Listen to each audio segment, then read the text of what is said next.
Feliz sábado. Espero que se encuentren bien.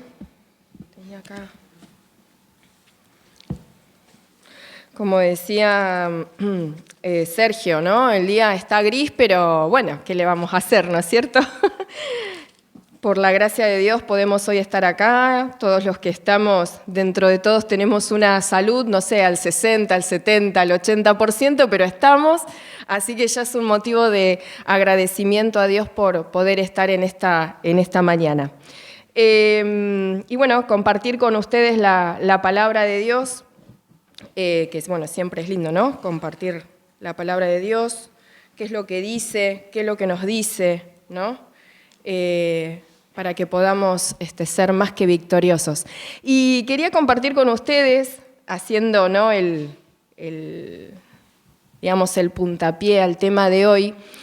Este año me tocó por segunda vez consecutiva, pero bueno, este año fue de mayor envergadura porque el colegio en el que trabajo, en el Instituto Adventista, le tocaba el acto oficial, es decir que participa el intendente, el consejo deliberante, van algunas empresas y bueno, va todo así como la cúpula política de la ciudad a ese acto, y bueno, ese acto le tocó a nuestro colegio.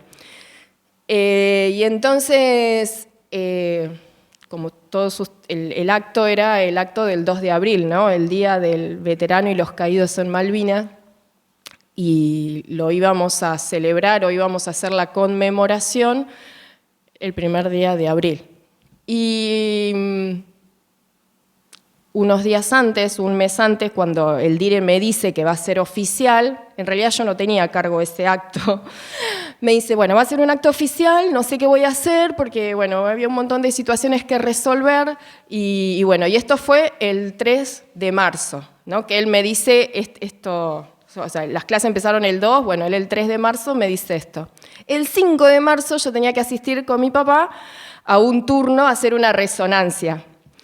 ¿Y qué va que? Bueno, le hacen la resonancia a mi papá, pero después teníamos que esperar la ambulancia, y a veces esperar la ambulancia tarda más que hacer la resonancia y todo eso. Y bueno, estábamos en esa espera, donde de repente, ¿no? Sale un señor, como muy bronceado, así un señor grandote, y me dice, ¿todavía no te vinieron a buscar? Como retándome, ¿no? Me dice, ¿todavía no te vinieron a buscar? No, le digo, todavía no me vinieron a buscar. Pero quédese tranquilo, le digo, porque yo ya llamé a la ambulancia y ya me dijeron que vienen y siempre tardan. Aparte, yo ya venía siempre de esperar con mi papá varias horas que no vengan a buscar, ya era uno más. No estaba afectada. Y entonces yo lo miro, lo veo, digamos, mientras él me va hablando, y veo que tiene una cadenita brillosa, dorada, y las Malvinas, ¿no? Y en ese momento es como que hice acto, el señor tiene la cadenita, acá algo hay. Bueno, lo dejé pasar. Resulta que, bueno, después conocí a un ser excepcional, ¿no? Una persona que estuvo en Malvinas, estuvo en una de las batallas más importantes, ¿no? Ellos la reconocen como una de las batallas más importantes, que es en uno de los montes, ¿no? Y bueno, y después de eso vino todo el declive de nuestro país. Y él fue parte, él estaba en La Plata, en el regimiento número 7 de mecanizada, así que ahí lo conocí a este señor. Muy, muy interesante su vida y muy interesante su postura frente a la guerra, ¿no? Y bueno, organizamos el acto, él fue mi orador principal por haber estado en ese lugar y ser un sobreviviente, o sea, alguien que puede contar la historia, alguien que volvió. Pero entiendo que tanto como él, como todos los otros excombatientes, ¿no? Que también estuvieron presentes en ese día del acto, hay algo que siempre me llama la atención, y que es que ellos, en este caso, y bueno, y si cuando salimos de acá de la iglesia siempre vamos, ¿no? Están los recordatorios, está el recordatorio en la plaza, está el museo, está la próxima casa ahí en construcción.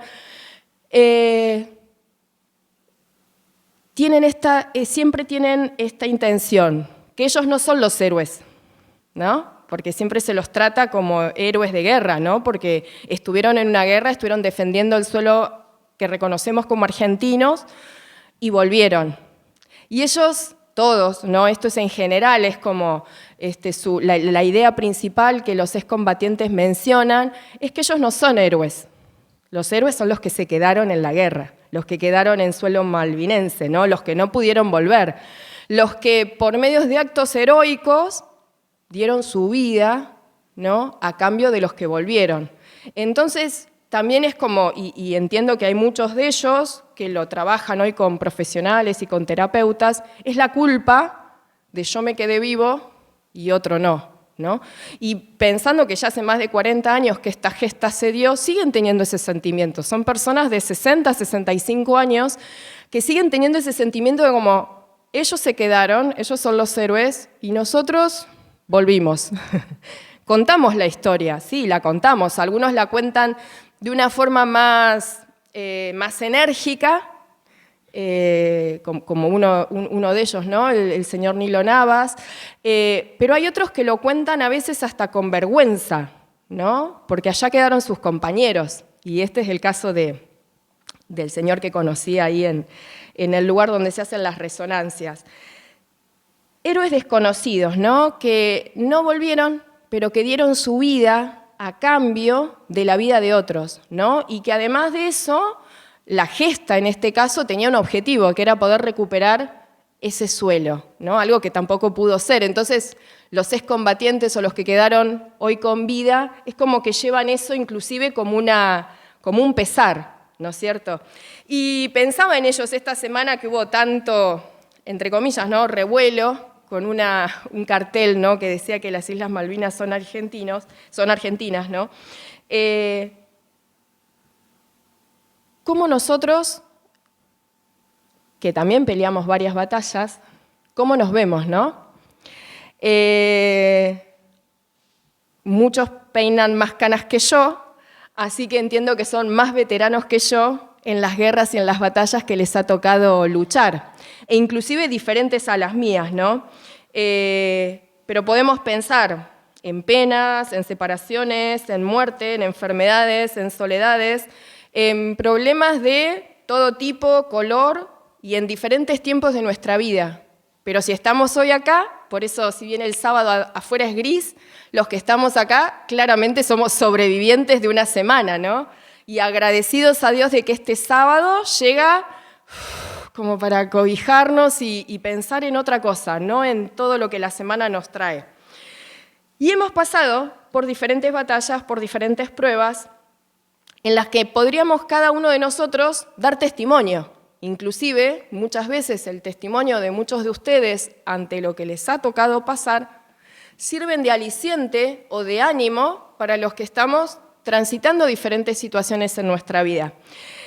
¿Qué batallas peleamos? Vamos a abrir la Biblia en Efesios 6:12.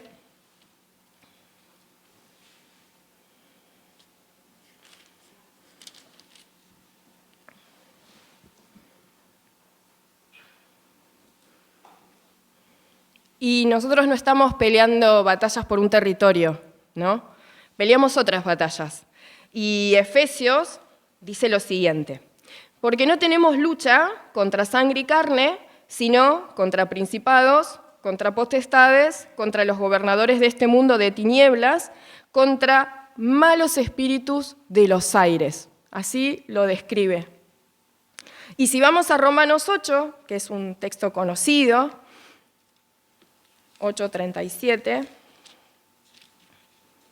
repite en parte, ¿no?, este concepto y dice: pero Dios, que nos ama, a cada uno de nosotros, nos ayuda a salir más que vencedores en todo. Y cuando dice en todo, es en todo. No es en algunas situaciones o en algunos momentos en los que a nosotros se nos hace fácil salir. Porque ahí vamos a reconocer que fuimos nosotros, ¿no? O esta autosuficiencia que el ser humano muchas veces arrastra y no reconoce que es poder de Dios lo que está obrando en él o en ella, ¿no? Y el versículo 38 dice: por eso estoy seguro de que ni la muerte, ni la vida, ni ángeles, ni demonios, ni potestades, ni lo presente, ni lo porvenir, ni lo alto, ni lo profundo, ni ninguna otra cosa creada nos podrá separar del amor de Dios que se halla en Cristo Jesús, Señor nuestro. ¿Tenemos una batalla? Sí, es una batalla espiritual, ¿no? Es una batalla por nuestra alma, por nuestra atención, por nuestra vida. Y el libro de Apocalipsis nos menciona algo muy interesante de lo que sucede con esta batalla. Apocalipsis 12:11, y es un texto que vamos a leer por ahí varias veces, como para no olvidarnos de. Y Apocalipsis 12:11 dice: ellos lo han vencido por la sangre del Cordero y por la palabra del testimonio de ellos, y no amaron su propia vida, ni aún ante la muerte. Ellos lo han vencido, o sea, ellos, los que han vencido a Satanás, ¿no? Lo han vencido por la sangre del Cordero, por la sangre de Jesús, y por la palabra del testimonio de ellos, y no amaron su propia vida, ni aún ante la muerte.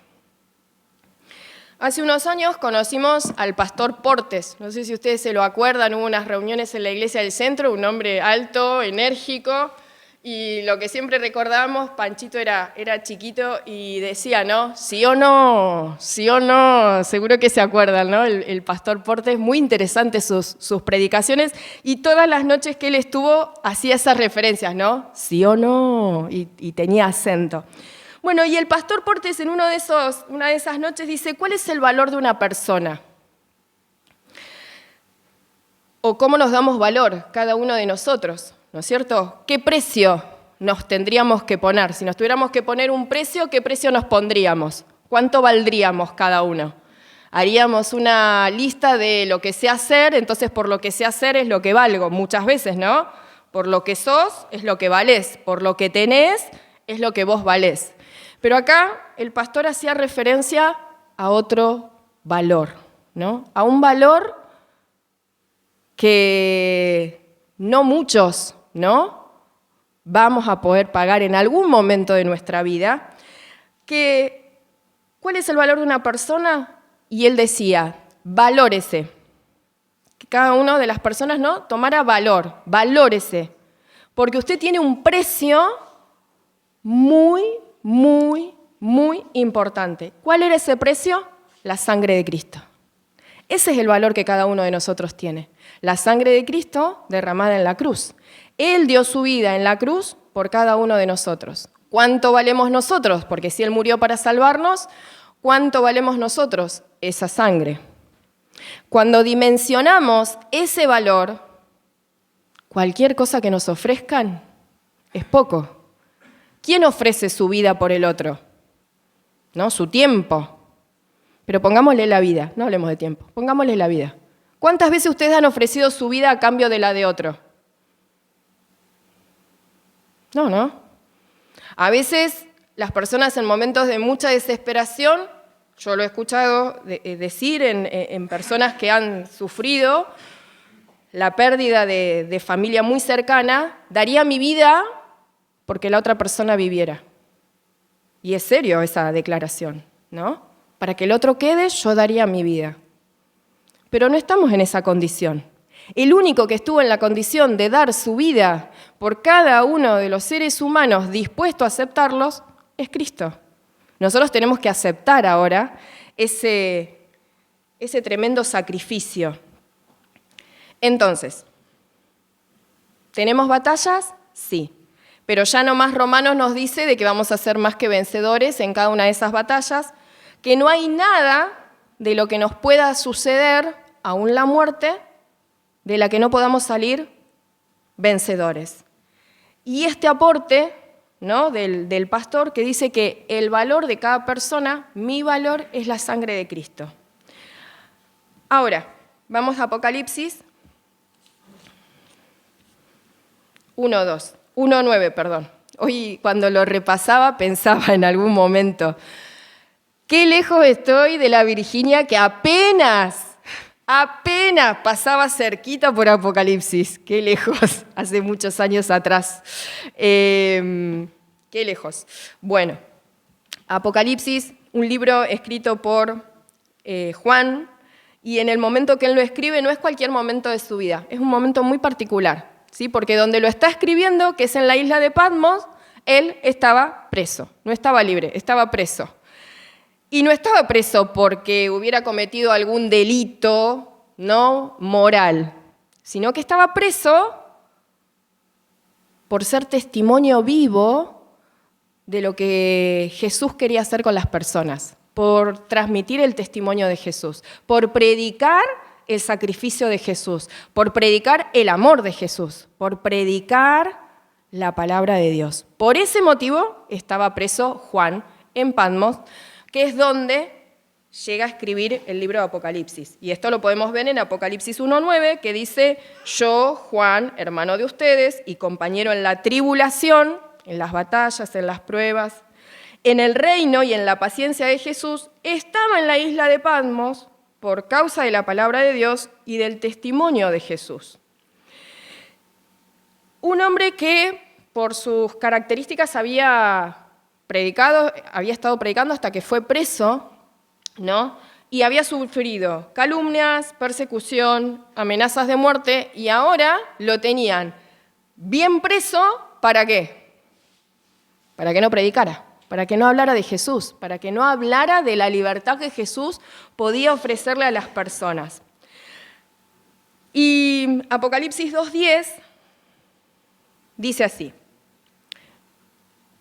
y esto es lo que se le reveló, ¿no?, a Juan en visión. Juan recibió una visión en donde él tenía que escribir lo que recibía para las iglesias. Y él, a medida que iba recibiendo estos mensajes o estas visiones, las iba escribiendo. Y en esas visiones él dice lo siguiente en Apocalipsis 2:10. No tengas ningún temor de lo que vas a padecer. El diablo ha de enviar a algunos de ustedes a la cárcel, como a él, para que sean probados y tendrán tribulación de 10 días. Sé fiel hasta la muerte y yo te daré la corona de la vida. Más adelante, en el 2:13, le está escribiendo a otra iglesia, a la de Pérgamo, y le dice: conozco que habitas donde está la silla de Satanás, es decir, un lugar devastado por el pecado, ¿no? Con todo eso, donde a vos te toca vivir en ese contexto tan difícil, dice: permaneces fiel a mi nombre. No has negado mi fe, ni aun en los días en que Antipas, mi testigo fiel, fue muerto entre ustedes donde mora Satanás. ¿Acá qué menciona Pablo? Alguien no solo había estado complicado, perseguido por predicar la palabra de Dios, sino que además en el caso de Antipas le sacaron la vida, ¿no?, hasta la muerte. Y en Apocalipsis 2:17 dice: el que tiene oído oiga lo que el Espíritu dice a las iglesias. Al que venza, le daré del maná escondido y una piedrecita blanca, y en ella escrito un nombre nuevo que conocerá solo el que la reciba. Es decir, ¿van a tener tribulaciones por predicar mi palabra? Sí. ¿Van a tener tribulaciones, pruebas, batallas, guerras por dar a conocer mi nombre? Sí. Pero yo los voy a hacer vencedores, ¿no? Al final de cada uno de los mensajes que Juan va escribiendo, va dejando esa esperanza, al que venza. ¿Y podríamos vencer solos nosotros? No. Nosotros no estamos luchando solos, ¿no? Acá tenemos a Jesús de nuestro lado. Cada testigo de Jesús, como ocurrió, como ocurre y como va a ocurrir, va a ser vencedor, ¿no? Siempre y cuando su vida dependa totalmente de él, aún hasta la muerte, ¿no? Aún hasta la muerte. Y nosotros tenemos a Jesús de nuestro lado, pero enfrente tenemos al gran enemigo, ¿no? Al gran tribulador, tenemos a Satanás delante nuestro y al pecado. Y por eso la Biblia habla de sufrimiento y de persecución. Y Apocalipsis, nuevamente yo les voy a leer el 12 y el 11, dice: ellos lo han vencido por la sangre del Cordero y por la palabra del testimonio de ellos, y no amaron su propia vida ni aún ante la muerte. ¿Sí? No se volvieron para atrás. No dijeron: no estoy de acuerdo. No, bueno, no. Si era todo este sacrificio, bueno, no. Hablemos de otra cosa. No, ellos siguieron predicando a Jesús hasta la muerte. Y podemos tener en cuenta que tanto la palabra testimonio como la palabra mártir vienen de la misma palabra, ¿sí? En griego. Es decir, que testimonio y mártir en este caso sería lo mismo, básicamente, ¿no? Y Juan, acá en el libro de Apocalipsis, lo menciona o lo conjuga de esta manera. Testimonio y mártir van unidos. No puede haber testimonio de la palabra de Dios sin que haya persecución. Y alguna vez escuché, si no hay persecución, si no hay algo que te esté molestando, si no hay situaciones que te pongan en jaque por predicar la palabra de Dios, fíjate si lo que estás predicando es la palabra de Dios, ¿no? Porque la Biblia dice que vamos a tener ese tipo de tribulaciones y ese tipo de situaciones constantemente. En Apocalipsis 2:13 dice así: conozco que habitas donde está la silla de Satanás, con todo permaneces fiel a mi nombre. Y ahí habla sobre la muerte de Antipas, ¿no? Y Apocalipsis 2:9 dice: conozco tu tribulación y tu pobreza, sin embargo eres rico. Conozco la blasfemia de los que dicen ser judíos y son una sinagoga de Satanás. Es decir, aquellos que sufren por causa de la palabra de Dios. Aquellos que dan testimonio. Estos versículos, tanto el 2:9 como el 2:13, asocian el testimonio con el sufrimiento. Ahora, acá hay, fíjense, se los voy a leer para no decirlo mal. Los testigos de Cristo no son testigos porque sufren, ¿sí? No son testigos porque tienen sufrimiento, sino que sufren por ser testigos. Es decir, no hay sufrimiento,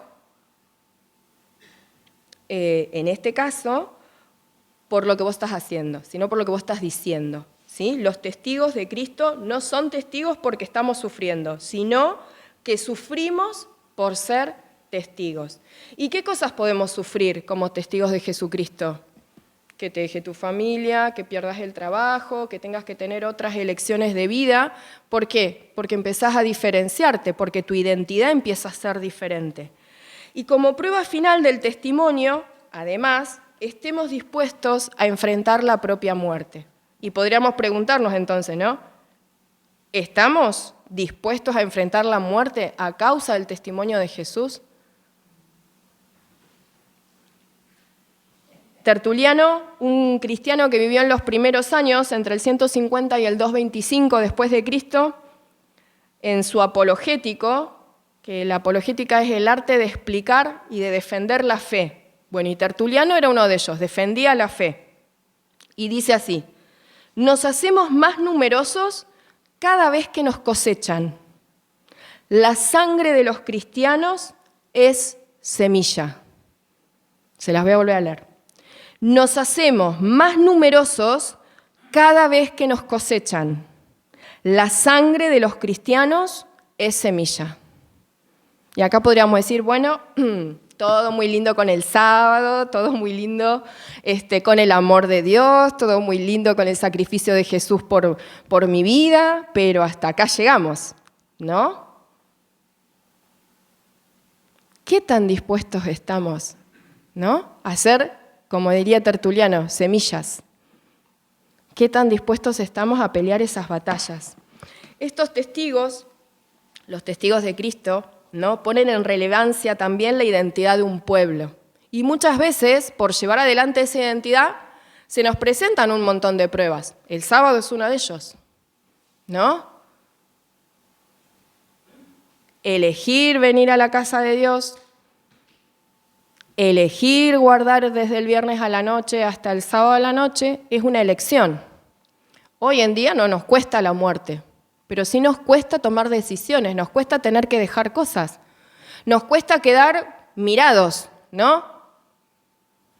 ¿Cómo vas a dejar ese trabajo? ¿Cómo no vas a cursar esa materia? ¿Cómo no vas a hacer esto?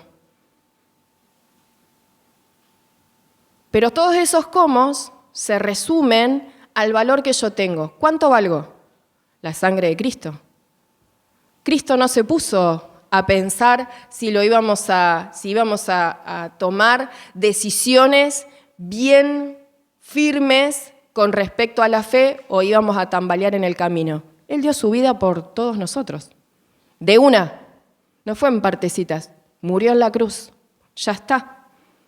Queda que nosotros aceptemos ese testimonio para convencernos de que nosotros tenemos que ser testimonio para todos los que no lo conocen aún, ¿no?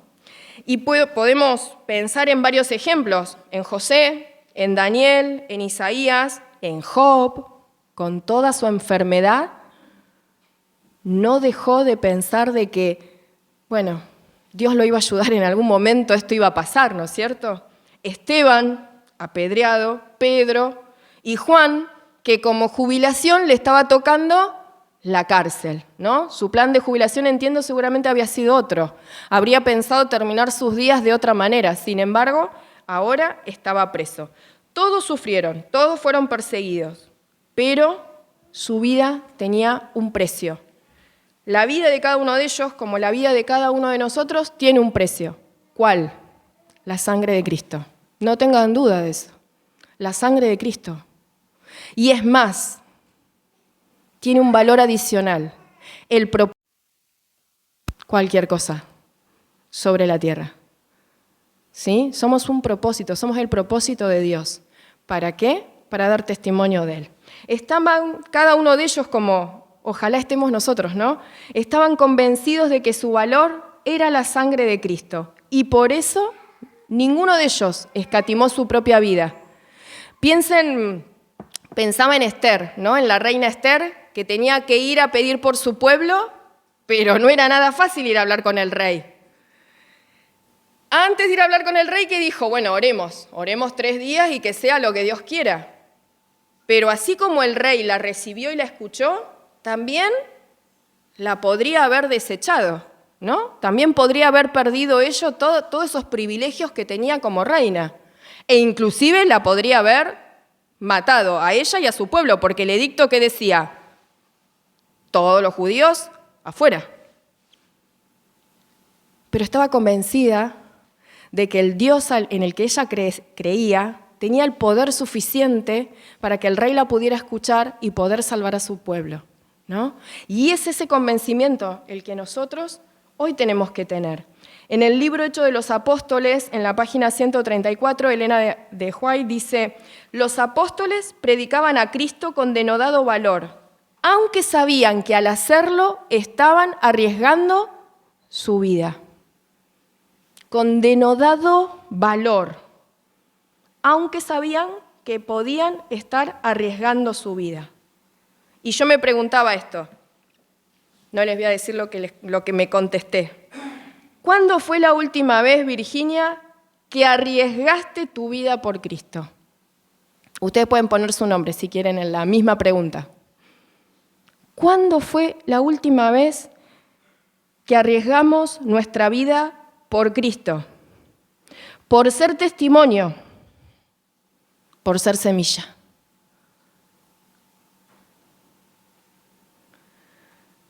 Apocalipsis 12:11 dice, ellos han vencido por medio de la sangre del Cordero y por el mensaje del cual dieron testimonio. La gran mayoría de los mártires murió siendo mártir, en las hogueras, crucificados, en las guillotinas, ¿sí? Murieron, fueron mártires, pero murieron con la esperanza de que un día Cristo iba a volver por ellos. Murieron con la esperanza de que ese no era el fin de sus vidas, sino que ellos estaban siendo testimonio de otros. Esteban, por ejemplo, él murió apedreado, pero en su apedramiento había testigos. Y muchos de esos testigos, ¿qué dijeron? Si este hombre es capaz de morir apedreado por el mensaje que está predicando, algo de verdad debe haber, ¿no? Les plantó la duda, les plantó la curiosidad. Vieron el convencimiento que Esteban tenía hasta la muerte. Y muchos creyeron ese día. Muchos creyeron. ¿Cómo la muerte de alguien puede ser para testimonio de otro? Porque eso es lo que hace la sangre de Cristo. Nos convence. Nos convence de que no hay nada mejor que Cristo. Apocalipsis 1:5 dice: y de parte de Jesucristo, el testigo fiel, primogénito de los muertos y soberano de los reyes de la tierra, al que nos ama y que con su sangre nos libró de nuestros pecados. ¿De quién estamos hablando? Vamos a ver Apocalipsis 17:14. Pelearán contra el Cordero, pero el Cordero los vencerá, porque es Señor de señores y Rey de reyes, y los que están con Él son llamados. ¿Son llamados? Bien, elegidos y fieles. ¿Quién es el Cordero? Jesucristo. Jesucristo es el Cordero, ¿no es cierto? La Biblia nos lleva a pensar en el Cordero. Cuando tenemos la imagen del Cordero, vamos directamente a pensar en Jesús. Dice, pelearán contra el Cordero, pero el Cordero los vencerá. Porque es Señor de señores y Rey de reyes. Y los que están con Él son llamados elegidos y fieles. Ustedes son llamados elegidos y fieles. Elegidos con un propósito, con un valor que es la sangre de Cristo, y la fidelidad depende de qué tan convencidos estemos de esto. Nuestro valor está en esa sangre, es el único medio para poder llegar al final del conflicto. Segundo, la vida cristiana es un campo de batalla. Y cada vez más. Y cada vez más, y la Biblia dice que no se va a poner mejor. Dice que cada vez esto se va a ir convirtiendo cada vez en una batalla. Pero cada uno de nosotros debe permanecer firme. ¿Por medio de qué? Por medio de la palabra, por medio de la oración, por medio de la iglesia, que sostiene a los que podemos andar medios alicaídos, enfermos, ¿no? Con penas. Permanecer firmes, elegidos y fieles. Así nos llama Juan en Apocalipsis, en un libro que nos revela el amor de Dios en este último tiempo. Elegidos y fieles, sin claudicar, hasta el último día, ¿no? Con la garantía de que acá todos los soldados van a salir victoriosos por medio de Jesús. Y otra cosa a tener en cuenta: las victorias de Satanás son pasajeras, son de este tiempo, de este plano, podríamos decir. Las victorias de Cristo son para vida eterna. ¿Sí? Nuestra salvación es para vida eterna, no es por un momento nada más, no es por un ratito, es para siempre. La victoria del Cordero, la victoria de Jesús, es decisiva y es definitiva. Y ojalá, queridos hermanos, que en el último día todos los testigos, fieles, sufrientes, aquellos que por causa de dar el testimonio, quizás sobre la tierra, fueron mortalmente vencidos, murieron, dieron su vida, pero que espiritualmente han sido para salvación. Y que en algún momento, cuando Cristo venga, van a ser transformados en vencedores. Así lo dice su palabra, en vencedores. La batalla ya la tenemos ganada. Nosotros la estamos transitando y tenemos que transitarla como ganada.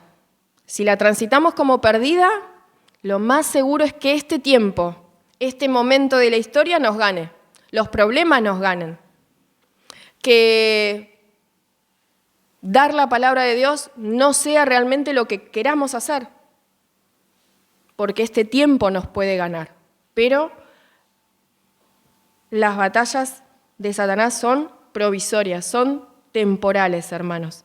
Que cada uno de nosotros pueda, durante este día en especial en que nuestra mente está más liberada de problemas, más liberada de situaciones que a veces no nos dejan hacer consciente quiénes somos y por quién somos, ¿sí? Que en este día podamos reflexionar en esto, ¿no? Que podamos ser testimonio, que podamos ser semilla, que podamos confiar en nuestro gran capitán. En las grandes luchas, la mayoría de las veces, inclusive en el hecho de Malvinas, gracias a que muchos soldados quedaron ahí, muchos soldados, capitanes, tenientes, pudieron volver a tierra, ¿no? Y hoy tienen vida. En la vida cristiana es al revés. Nuestro gran capitán dio su vida, una sola, por cada uno de nosotros, para que nosotros hoy podamos ser vencedores en este momento, en este espacio. Y eso es algo a favor que nosotros tenemos. ¿Quién va a luchar por vos? ¿Quién va a poner la vida por vos? ¿Quién se va a dar hasta la muerte por vos? Solo Jesucristo. Entonces, pensemos en esto, en ser testimonio, en ser semilla, en estar convencidos de que el amor de Jesús lo llevó a morir en la cruz, porque Él tiene un propósito con nosotros. Podemos hoy desconocer qué propósito tiene Dios para mi vida, totalmente.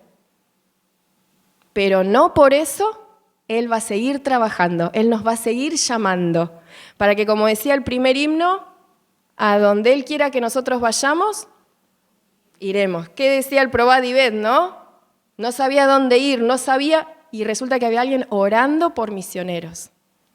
Que podamos ser testimonio, hermanos, que por nuestro testimonio de lo que Jesucristo ha hecho en nuestra vida, otros puedan conocer su gran amor, otros puedan alcanzar salvación, otros puedan alcanzar vida eterna, el mayor regalo que Dios tiene para cada uno de sus hijos, ¿no? Y para los que vienen todavía. Que Dios los bendiga.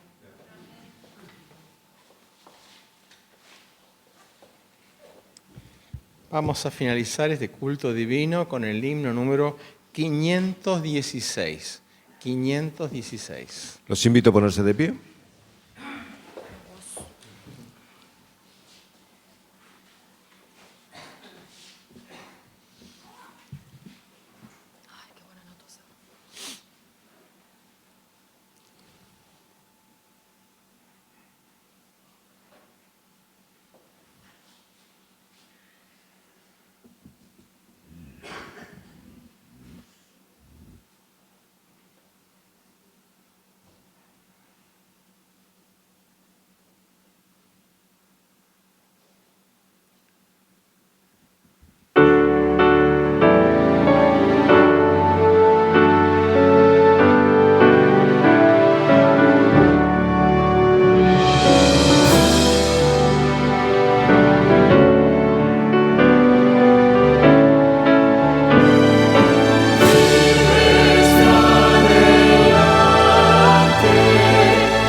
marcha siempre en pos.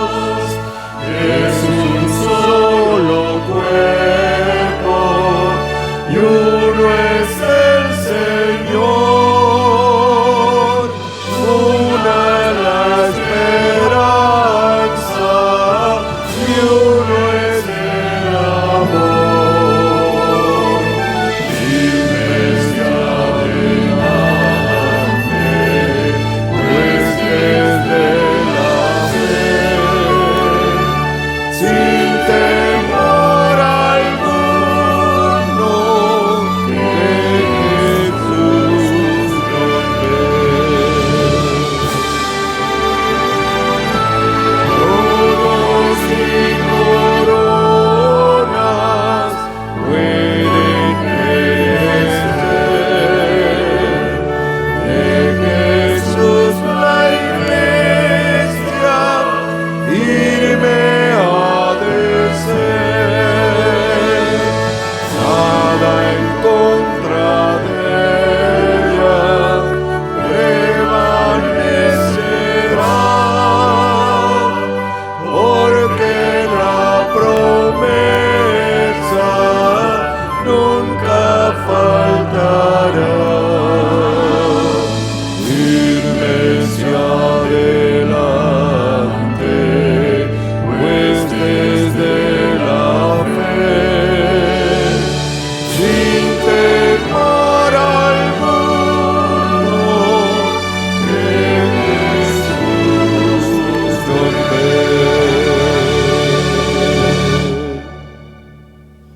Oremos. Padre amado, te damos gracias por tu palabra escrita. Gracias porque en este tiempo nos sirve para recordar tu promesa de que tú estarás con nosotros hasta el fin de estos días. Padre amado, que en esta semana que ha terminado y en esta semana que va a comenzar, podamos recordar a cada momento el valor que tenemos. Recordar el sacrificio que tu Hijo Jesucristo hizo en la cruz por cada uno de nosotros. Y recordar que hemos sido creados con un propósito. Padre querido, recordanos el gran amor que tú nos tienes. Gracias por tu misericordia. Gracias porque hoy pudimos estar acá. Gracias por cada uno de los hermanos, Padre, que ha sido de aliciente en los momentos de prueba. Gracias por este sábado y porque sabemos que tú vienes pronto. Ven, Señor Jesús, ven a buscarnos. Tenemos esa promesa. Gracias, Padre. En el nombre de Jesús, tu Hijo. Amén.